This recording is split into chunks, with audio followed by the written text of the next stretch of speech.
আজকে সভা থেকে কল্যাণ বন্দ্যোপাধ্যায় এবং কবির শঙ্কর বোসকে আক্রমণ করলেন, কিন্তু দেখা গেল দীপশিতার নাম নিলেন না। নরম মনোভাব দেখাচ্ছেন। থাকলে তো লড়াই থাকলে তো নাম নেবো, লড়াই তো নয়। বামপন্থীদের মেকানিজম সত্যিকারের কথা অস্বীকার করতে পারবেন। মেকানিজমটা ভালো, সুন্দর করে ছবি তুলে ফেসবুকে সোশ্যাল সাইটে পোস্ট করলে ভোট আসে না, ফিল্ডে থেকে লড়াইটা করতে হবে।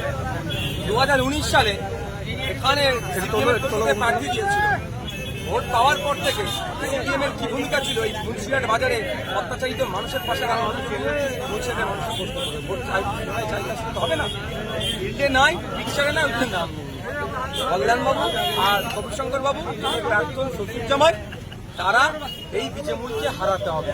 সেই জন্য ভোটটা আইএসএফের কাছে দিতে হবে।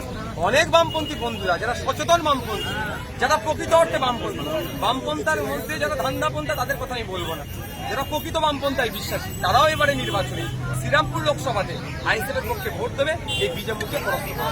সন্দেশখালী আরও একটা ভিডিও ভাইরাল হয়েছে এবং গঙ্গাধর কয়ালকে বলতে শোনা যাচ্ছে যে এই ভোটে অস্ত্র এবং অর্থ তারা ব্যবহার করবে এবং এর পেছনে সাহায্য করবে শুভেন্দু অধিকারী। যদি এই কথাটা সত্য হয়ে থাকে, রাজ্য সরকারের পক্ষ থেকে ইমিডিয়েট এফআইআর করে গঙ্গাধর কয়াল সহ যাদের নামে অভিযোগ আসছে তাদেরকে কাস্টাডিতে নিয়ে জিজ্ঞাসাবাদ করা হোক।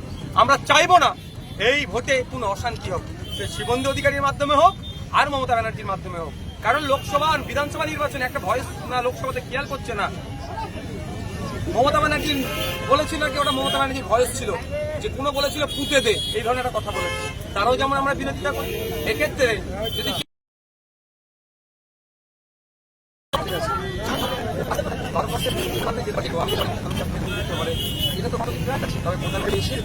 কথাগুলো ফিরে এসেছে তার খতিয়ানটা তুলে ধরবেন। বছরে 2 কোটি চাকরি দেওয়ার কথা বলে